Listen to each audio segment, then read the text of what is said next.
Whatever your reason for getting into Project Zomboid, you've probably come to learn that there's a lot to learn. Between all the various skills, the huge map, the multitude of ways you can die, it can all get a bit much, because you get bit so much.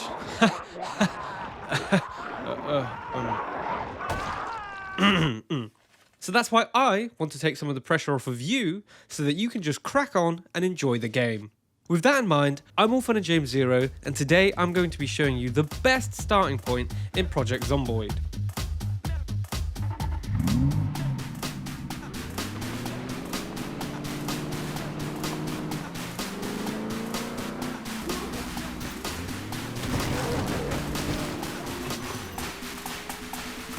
Riverside, motherfucker. As you've probably guessed from the musical foreshadowing, the best spawn point, in my opinion, is Riverside.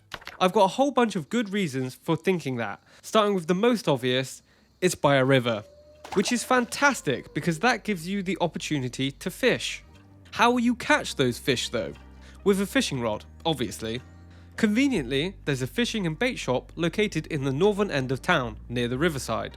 Even better, the fishing shop also contains 2 ready-made rain collector barrels, meaning you can get a head start on your running water setup, which is vital for drinking and farming when the water shuts off.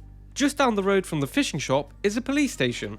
Pre-zombie times, a trip here was usually not a positive experience. Nowadays, it's a small chance at finding some nightsticks and guns if you can get through the armory door. Afterwards, you can head over the road and grab some cigarettes and fuel from the gas station. Please take extra care when smoking and operating the pumps. Next, head over to the mini mall just down the road. You'll find a liquor store and a not blockbuster VHS rental. Unfortunately, there's no nudie vids, but there are informative shows for XP and sitcoms for boredom. The liquor store is worth stopping by because bourbon acts as a disinfectant and alcoholic drinks provide a decent amount of calories in a pinch. If the booze from the liquor store wasn't enough, there's also a bar and a pair of small stores on the northern edge of town. Be sure to stop by sooner rather than later for fresh food from the shops and more booze from the bar. Now that we've covered the northern part of town, let's move through to the centre where we will find the local school. Unfortunately, many of the students have been having behavioural problems as of late, so you may need to come armed with a weapon of some sort. Whilst it may not be the first thing that springs to mind in a zombie survival situation, the school is actually a reliable source of some really important items. Namely, skill books that give you XP multipliers, school bags that can be found in lockers, and baseball bats that can be found around the school gym. Northeast of the school is the High Street, with the main shops in Riverside. There's quite a few, but your priorities should be the hardware store for weapons and tools, the pharmacy to stock up on medical supplies, and Enigma books to get hold of skill books and magazines. There is also the Gigamart, which is a large superstore containing more food than you could shake a diabetes diagnosis at, as well as a small offering of other useful goods.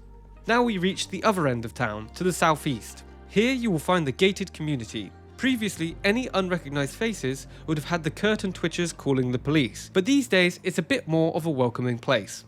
There's a lot of large houses with tall fences and big garages. These homes are good for temporary bases and can also contain a decent amount of tinned food, tools and other handy items. Be sure to check garages and sheds for fuel generators, as these are invaluable when the power inevitably shuts off. Last but definitely not least, we'll go for a quick trip to the outskirts of town. At both the southern and northern ends of town, there are some nice secluded houses. Both are ideal base locations that give you access to the loot and amenities of Riverside, whilst also being far enough away from all the zombie hordes. Furthermore, to the north of Riverside is a factory, a second gas station, and storage units. These industrial/storage type locations are great for finding useful tools, farming supplies, and crafting materials, so be sure to check them out when you get the chance. So that just about covers the main points of interest in and around Riverside. It's a compact, mid-sized town that has a really nice balance of loot density and zombie population.